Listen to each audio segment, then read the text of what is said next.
मैं हूँ किन्नरी और आप देख रहे हैं आज का भारत न्यूज। तो चलिए शुरू करते हैं आज की बड़ी खबरें। महायुद्ध का असर धीरे धीरे दुनिया पर दिखाई देने लगा है। स्टेट ऑफ हार्मुज पर नाकेबंदी और तनाव ने तेल और गैस सप्लाई का संकट खड़ा कर दिया है। दुनिया के तमाम देशों में हाहाकार मचा हुआ है।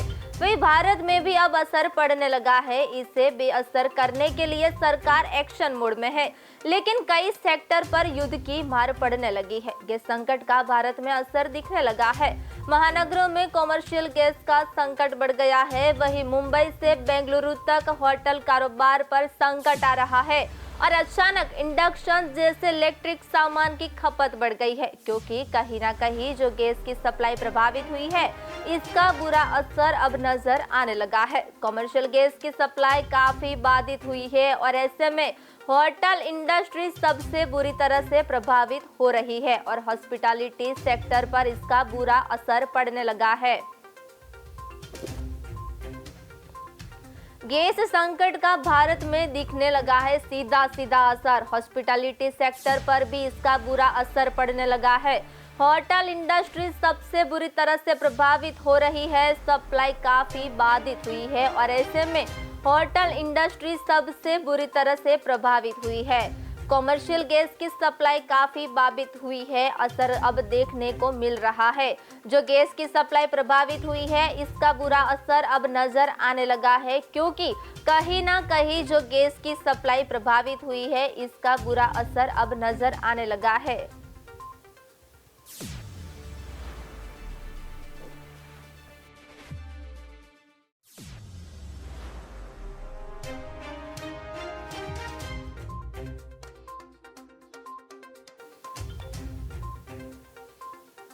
हाहाकार मचा हुआ है। वहीं भारत में भी अब असर पड़ने लगा है। इससे बेअसर करने के लिए सरकार एक्शन मोड में आ गई है, लेकिन कई सेक्टर पर युद्ध की मार पड़ने लगी है। गैस संकट का भारत में अब भी असर दिखने लगा है।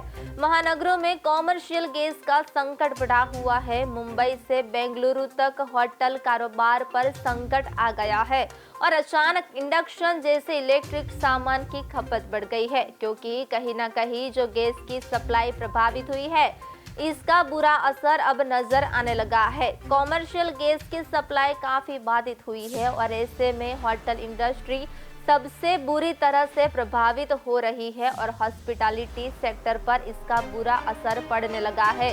गैस संकट का भारत में असर देखने को लगा है।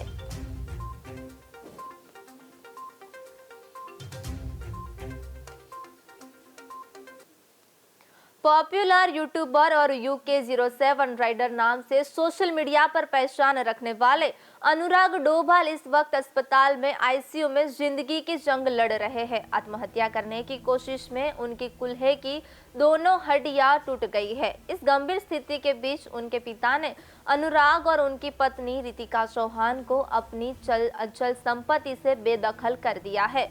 पिता ने अखबार में विज्ञापन देकर सार्वजनिक रूप में बेटे बहू से संबंध खत्म करने की घोषणा की है।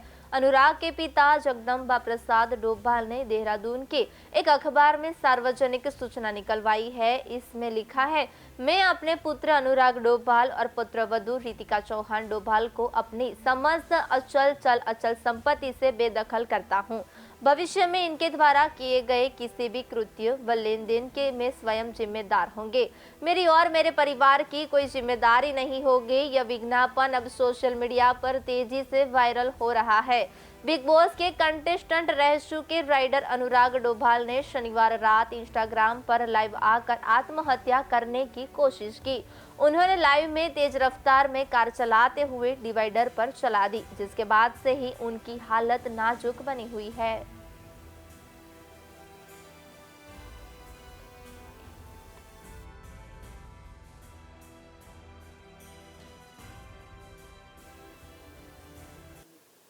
सरकार को मुआवजा नीति बनाने को कहा। सुप्रीम कोर्ट ने केंद्र को कोविड-19 वैक्सीनेशन के बाद होने वाले गंभीर साइड इफेक्ट्स के लिए नो फॉल्ट मुआवजा नीति बनाने का निर्देश दिया है। जस्टिस विक्रमनाथ और संदीप मेहता की बेंच ने कहा कि वैक्सीनेशन के बाद होने वाली साइड इफेक्ट्स की मॉनिटरिंग के लिए मौजूदा सिस्टम जारी रहेगा।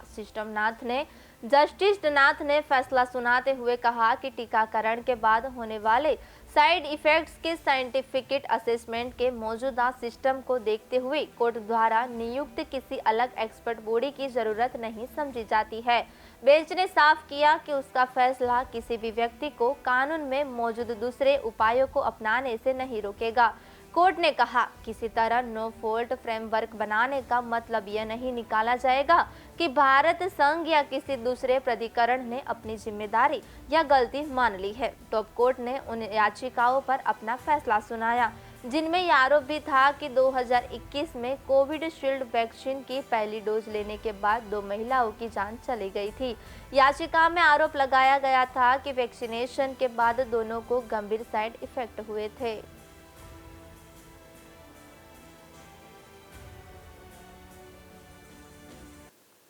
मिडल ईस्ट में ईरान और अमेरिका इजरायल के बीच जारी युद्ध के कारण पेट्रोलियम उत्पादों की आपूर्ति को लेकर पूरी दुनिया में चिंता बढ़ गई है। जंग की वजह से तेल और गैस की सप्लाई प्रभावित हो रही है। इसी बीच उत्तर प्रदेश के झांसी से रसोई गैस सिलेंडरों से भरा एक ट्रक चोरी होने का सनसनीखेज मामला सामने आया है, जिससे हड़कंप मच गया है। जानकारी के मुताबिक ट्रक में करीब 524 भरे हुए एलपीजी गैस सिलेंडर लदे थे, जिनकी कीमत लगभग 18 लाख रुपए बताई जा रही है। यह मामला झांसी के सिपरी बाजार थाना क्षेत्र का है। ट्रक मालिक की शिकायत पर पुलिस ने अज्ञात चोरों के खिलाफ मामला दर्ज करके जांच शुरू कर दी है। ट्रक मालिक के अनुसार उनका ट्रक झांसी के करार स्थित भारत पेट्रोलियम कॉर्पोरेशन के प्लांट से जुड़ा हुआ है। 2 मार्च को प्लांट से 524 गैस सिलेंडर ट्रक में लोड किए गए थे, जिन्हें कानपुर देहात के गजनेर भेजा जाना था। होली के त्योहार के कारण ट्रक चालक राजकुमार ट्रक को प्लांट के बाहर खड़ा कर घर चला गया था। कुछ दिनों बाद 6 मार्च को सूचना मिली कि ट्रक झांसी के बड़ा गांव थाना क्षेत्र के पारीछा के पास हाईवे किनारे खाली खड़ा है। जब ट्रक मालिक मौके पर पहुंचे तो देखा कि ट्रक से सभी गैस सिलेंडर गायब थे और वाहन का जीपीएस भी तोड़ा गया था। इसके बाद ट्रक मालिक ने तुरंत सिपरी बाजार थाने में चोरी की शिकायत दर्ज कराई। पुलिस ने मामला दर्ज कर जांच शुरू कर दी है और आसपास लगे सीसीटीवी कैमरों की फुटेज खंगाली जा रही है।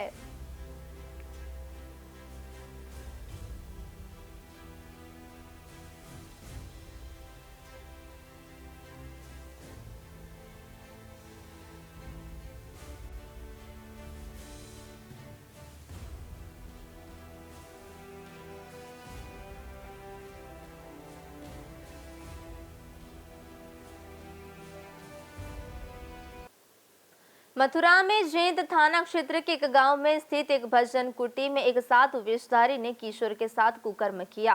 किसी को बताने पर जान से मारने की धमकी दी। इस पर पीड़ित के पिता ने मुकदमा दर्ज कराया। पुलिस आरोपित को गांव से पकड़कर ला रही थी, तभी ग्रामीणों ने उसकी पिटाई कर दी। थाना जेंद क्षेत्र के एक गांव निवासी व्यक्ति ने आरोप लगाते हुए बताया कि गांव बाटी के पास साधु बाबा भजन कुटी पर रहने वाले वृद्ध साधु कमल कृष्ण ने 14 वर्षीय नाबालिग बेटे के साथ गलत काम किया। आरोप है कि साधु ने 6 मार्च को बच्चे को कुटी पर बुलाकर उसके साथ कुकर्म किया। आरोपित ने किसी को यह बात न बताने के लिए धमकाया था। इस घटना का किसी ने उस दिन वीडियो बना लिया था। यह वीडियो इंटरनेट मीडिया पर प्रसारित हो गया। इस पर किशोर के पिता ने पुलिस को शिकायत दी। पुलिस ने मामले में रिपोर्ट दर्ज कर ली है और आरोपित को हिरासत में ले लिया गया है। पुलिस आरोपित को गांव से पकड़कर ला रही थी, तभी ग्रामीणों ने उसकी पिटाई कर दी।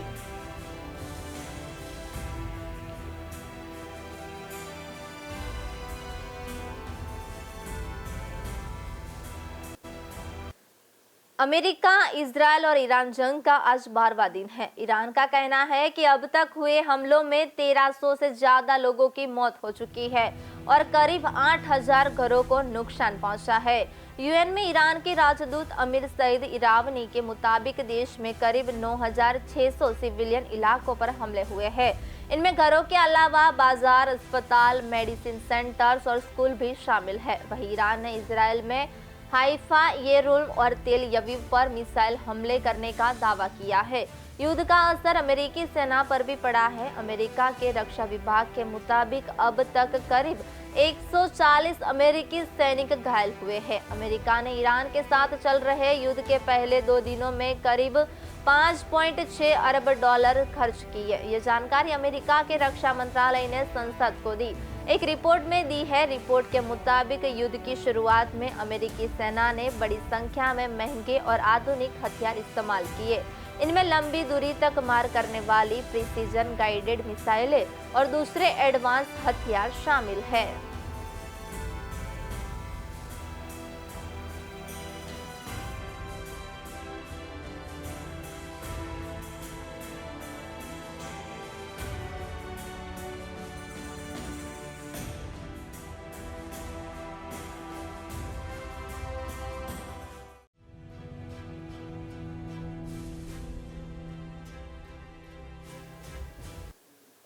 महायुद्ध का असर धीरे धीरे दुनिया पर दिखाई देने लगा है। स्ट्रेट ऑफ हार्मुज पर नाकेबंदी और तनाव ने तेल और गैस सप्लाई का संकट खड़ा कर दिया है।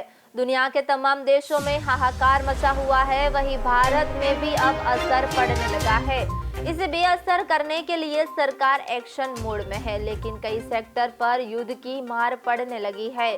गैस संकट का भारत में असर दिखने लगा है। महानगरों में कॉमर्शियल गैस का संकट बढ़ा हुआ है। मुंबई से बेंगलुरु तक होटल कारोबार पर संकट आ गया है और अचानक इंडक्शन जैसे इलेक्ट्रिक सामान की खपत बढ़ गई है, क्योंकि कहीं ना कहीं जो गैस की सप्लाई प्रभावित हुई है, इसका बुरा असर अब नजर आने लगा है। कॉमर्शियल गैस की सप्लाई काफी बाधित हुई है और ऐसे में होटल इंडस्ट्री सबसे बुरी तरह से प्रभावित हो रही है और हॉस्पिटैलिटी सेक्टर पर इसका बुरा असर पड़ने लगा है।